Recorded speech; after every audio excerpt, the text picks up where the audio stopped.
السلام علیکم ورحمۃ اللہ وبرکاتہ۔ بسم اللہ الرحمن الرحیم۔ نرس کی شادی۔ ماسی طویل عرصے سے ہمارے گھر کام کر رہی تھی، اب تو اس کی حیثیت گھر کے ایک فرد کی ہو چکی ہے۔ وہ صبح 8 بجے آ جاتی ہے، ناشتہ بناتی ہے، برتن دھوتی ہے، صفائی کرتی ہے، کپڑے استری کرتی ہے اور دوپہر کا کھانا بنانے کے بعد واپس چلی جاتی ہے۔ ماسی کا شوہر سبزی کا ریڑھی لگاتا ہے۔ سریا ان کی اکلوتی بیٹی ہے، میٹرک کرنے کے بعد آگے نہ بڑھ سکی اور اب 2 سال سے ہی ایک پرائیویٹ ہسپتال میں نرس لگی ہوئی ہے اور 15,000 تنخواہ لگی ہوئی ہے۔ ساری تنہا ماں کے ہاتھ رکھتی ہے۔ تینوں کے پیسے ملا کر اتنے ہو جاتے ہیں کہ 2 کمروں کا کرایہ بھی نکل آتا ہے اور کچھ نہ کچھ گزارا ہو جاتا ہے۔ جب ساریہ نوکری نہیں لگی تھی، ماسی کے حالات بہت برے تھے۔ بیچاری دن رات پریشان رہتی تھی کہ بیٹی کی شادی کیسی کرواؤں گی، لیکن 2 سال سے ماسی کے چہرے کو پرسکون دیکھ رہا ہوں۔ اب ان کے گھر بلب بھی لگے ہوئے ہیں۔ ماسی بڑی شوق سے نہ صرف ساس بہو والے ڈرامے دیکھتی ہے بلکہ میرے بیگم سے روزانہ ڈراموں کی کہانیاں بھی ڈسکس کرتی ہے۔ ساریہ کی عمر 20 سال ہو چکی ہے اور ماں کی طرح ماسی کا بھی خواہش ہے کہ اس کی بیٹی کے لیے کسی اچھے لڑکے کا رشتہ آئے۔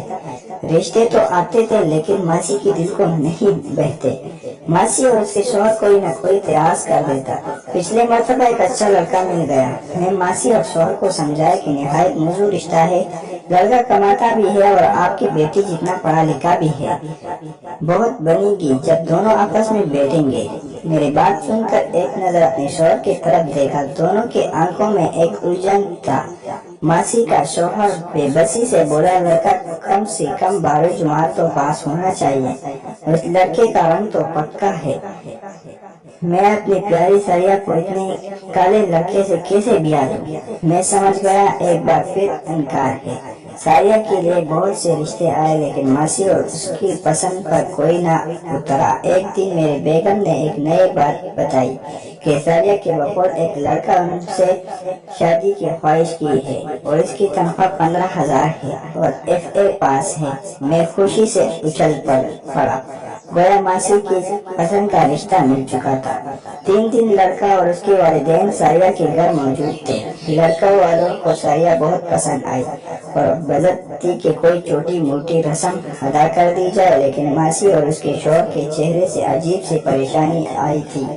انہوں نے سوچنے کے لیے کچھ وقت مانگا، لڑکوں والوں کو رخصت کر دیا۔ مجھے غصہ آیا اور خود پر کنٹرول کرتے ہوئے پوچھا، کیا مسئلہ ہے؟ ماسی بولی، صاحب جی باقی سب ٹھیک ہے لیکن لڑکا کرائے کے مکان میں رہتا ہے، میری ساریہ کیسے رکھے گی؟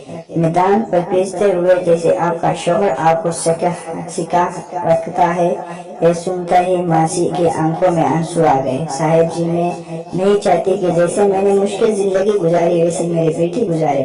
کچھ سمجھ نہیں آ رہا تھا کہ ماسی اور اس کے شوہر کیا چاہتے ہیں۔ ایک دفعہ ایک ایسا رشتہ بھی آ گیا جس میں لڑکے کا اپنا گھر تھا، لیکن ماسی نے اعتراض کر دیا کہ لڑکے کی عمر کچھ زیادہ لگتی ہے۔ ایک اور لڑکے کے بارے میں ماسی کی شکایت کی گئی کہ اس کو اینک کیوں لگے ہوئے ہیں۔ ساریہ کی عمر گزرتی جا رہی تھی لیکن ماسی ایک آئیڈیل داماد کی تلاش میں تھی۔ ایک دن مجھے شک سے گزارا، میں نے بیگم سے ڈسکس کیا اور میں نے ایک چھوٹا سا ڈرامہ کرنے کی ٹھانی۔ ایک دن ماسی کو سامنے بٹھایا اور اپنے ایک دوست کی تصویر دکھا کر کہا، ماسی یہ لڑکا کیسا ہے؟ MA پاس ہے، ماں باپ فوت ہو چکے ہیں، ایک کنال کے گھر میں رہتا ہے، 2 لاکھ روپے تنخواہ لیتا ہے اور گاڑی بھی رکھی ہوئی ہے۔ ماسی کے چہرے پر بے چینی کا اثر نمایاں تھا، ہاتھوں کو مسلتے ہوئے بولی، صاحب جتنے امیر جگہ پر بیٹی کو بیاہوں گی تو جہیز کہاں سے لاؤں گی؟ میں نے جلدی سے کہا کہ جہیز کی فکر نہ کرے، لڑکے نے کوئی چیز لینے سے انکار کر دیا ہے۔ اگر ہماری ویڈیو پسند آئی ہو تو ویڈیو کو لائک کریں، چینل کو سبسکرائب کریں، بیل آئیکن کے بٹن کو دبا دیں تاکہ نیکسٹ ویڈیو آپ تک جلد سے جلد پہنچ جائے۔ تب تک کے لیے خدا حافظ۔